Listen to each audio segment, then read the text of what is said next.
Hello বন্ধুরা, আজ অনেকদিন পর আবার রান্নাঘরে চলে এসেছি। আজকে নিয়ে এসেছি পটল, কচি কচি পটল নিয়ে এসেছি। এক একটা পটলকে আমি 2 পিস করে করেছি। আজকে পটলেরই একটা নতুন একটা রেসিপি বানাবো, তোমরা সঙ্গে থাকো, দেখতে থাকো। গ্যাস ধরিয়ে কড়াই বসিয়ে নিয়েছি। কড়াইতে প্রথমে জল দিয়ে দেবো।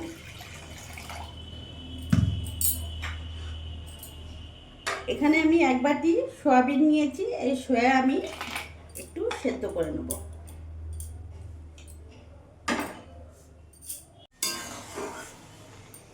সয়াটা সেদ্ধ হয়ে গেছে, এবার আমি নামিয়ে ফেলবো। গ্যাসটা আমি অফ করে দেবো।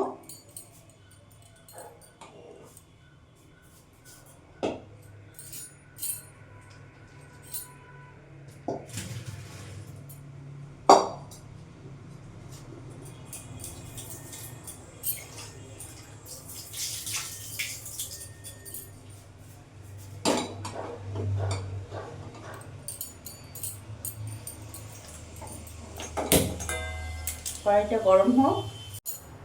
কড়াই গরম হয়ে গেছে, আমি এখানে রিফাইন অয়েল দিয়ে দেব। রান্নাটা পুরোটাই রিফাইন অয়েলেই করব।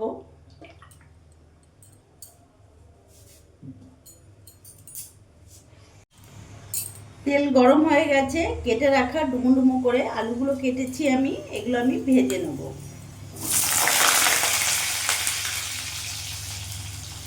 সামান্য লবণ দিয়ে দেবো, সামান্য হলুদ গুঁড়ো দিয়ে দেবো। আলুটা একটু লাল লাল করে ভেজে নেব।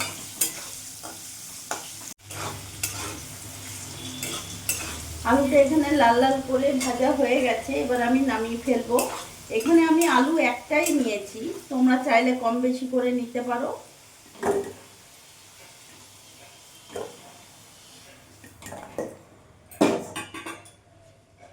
এখানে পটলটাকে আমি ভালো করে কেটে ধুয়ে জল ঝরিয়ে নিয়েছি। পটলটাকে আমি এবার এটাকে ভেজে নেব।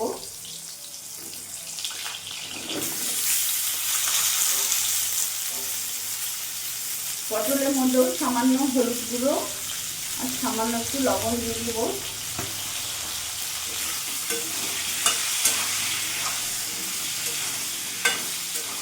পটলটাকে লাল লাল করে ভেজে নেব।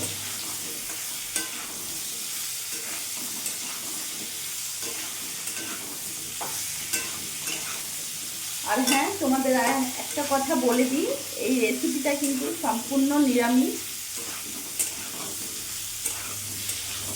আর বানাচ্ছি পটল সয়া। পটলটাকে লাল লাল করে ভেজে নেব।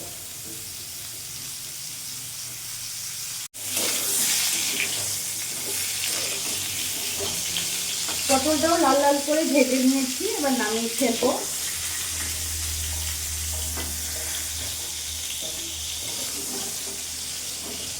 পটল যেমনই রান্না করি না কেন, না ভাজলে ভালো লাগে না।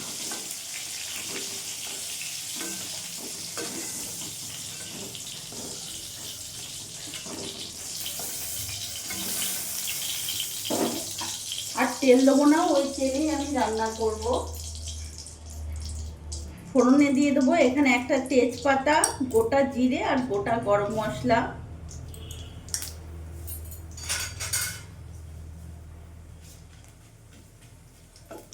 ফোড়নটা একটু ভেজে নেব।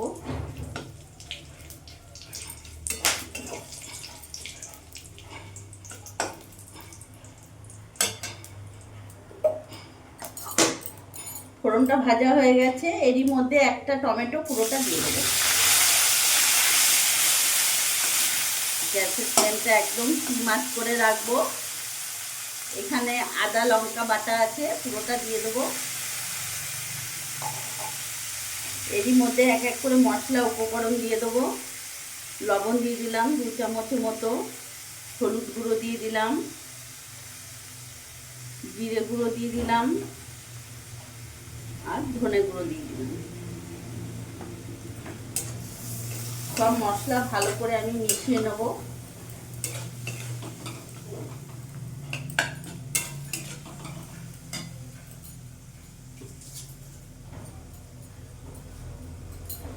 একটু কাশ্মীরি লঙ্কা গুঁড়ো দেবো, ওতে কালারটা বেশ ভালো আসে, দেখতে ভালো লাগে।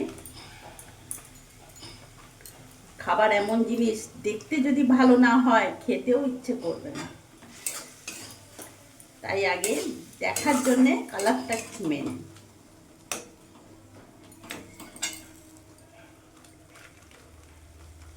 কাশ্মীরি লঙ্কা গুঁড়ো দিয়ে দিলাম।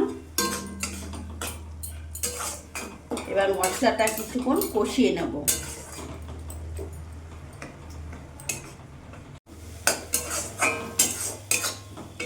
মশলাটা কিছুক্ষণ আমি কষিয়ে নিয়েছি, মশলা থেকে তেলও ছেড়ে দিয়েছে। এবার ভেজে রাখা আলু পটলগুলো দিয়ে দেবো।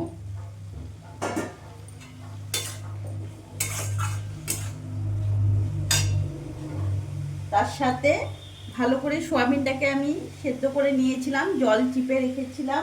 এটা আমি আলাদা করে ভাজলাম না, যদি তোমরা চাও আলাদা করে ভেজে নিতে পারবে। আমি আর আলাদা করে ভাজলাম না। এবার মশলার সাথেই আমি এটাকে ভালো করে কষাবো। এখন কম করে ভালো করে 5 মিনিট ধরে আমি কষিয়ে নেব।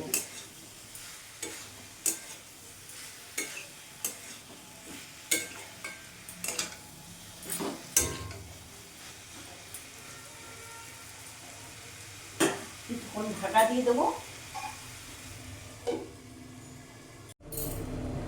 কিছুক্ষণ ঢাকা দিয়ে রেখে দিয়েছিলাম,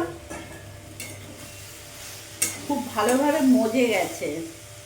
আলু একেবারে সেদ্ধ হয়ে গেছে, দেখতে পাচ্ছেন। পটলও সেদ্ধ হয়ে গেছে, বলার নেই, এতটাই সেদ্ধ হয়ে গেছে। দারুণ গন্ধ বেরিয়েছে। নিরামিষ দিনে এমন একটা রেসিপি হলে সবাই চেটে পুটে খাবে। গ্যাসের ফ্লেমটা একটু বাড়িয়ে দেবো, যেহেতু সিম আঁচ করা ছিল। সিম আঁচ করে ঢাকা দিয়ে রেখেছিলাম যাতে ভালো করে কষে যাবে। মশলাটা যত ভালো কষা হবে তত তো খেতে আরও টেস্ট বেশি হবে, তাই না? এখন গ্যাসের ফ্লেমটা একটু বাড়িয়ে দিলাম। এখন এই অবস্থাতে আরও 2-3 মিনিট আমি কষিয়ে নেব। ভালো করে নাড়াচাড়া করে নিলাম।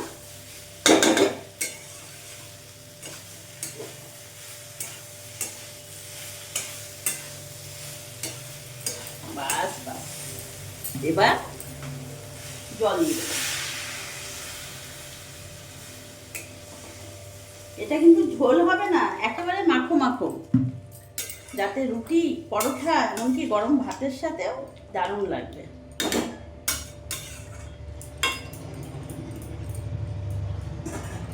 বাস, আর ঢাকা দেওয়ার দরকার নেই। এইভাবে আমি 10 মিনিট ফুটিয়ে নেব।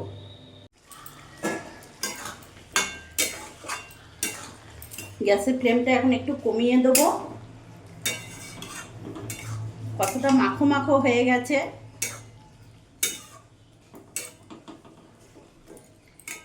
একটু নুন ঝাল টেস্ট করে নিই।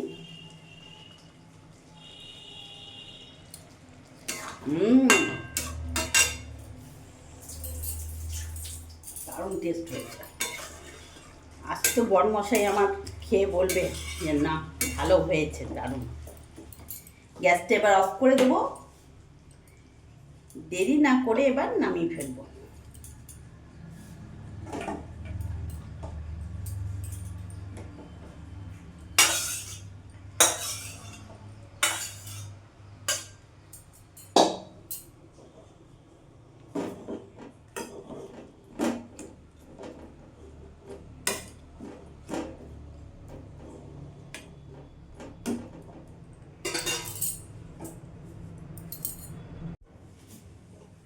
তো বন্ধুরা, আজকে বানিয়ে ফেললাম পটল সয়া। তোমরা দেখলে ভিডিওটা সম্পূর্ণ হচ্ছে রেসিপিটা নিরামিষ। আর এই নিরামিষ রেসিপিটা একবার হলেও বাড়িতে বানিয়ে দেখো, সত্যি খুব ভালো লাগবে। ছোট থেকে বড়রা সবাই খুব আনন্দে খাবে। আর ভিডিওটা যদি ভালো লাগে প্লিজ লাইক কমেন্ট শেয়ার করে আমার পাশে থেকো। আর তোমরা সবসময় ভালো থেকো।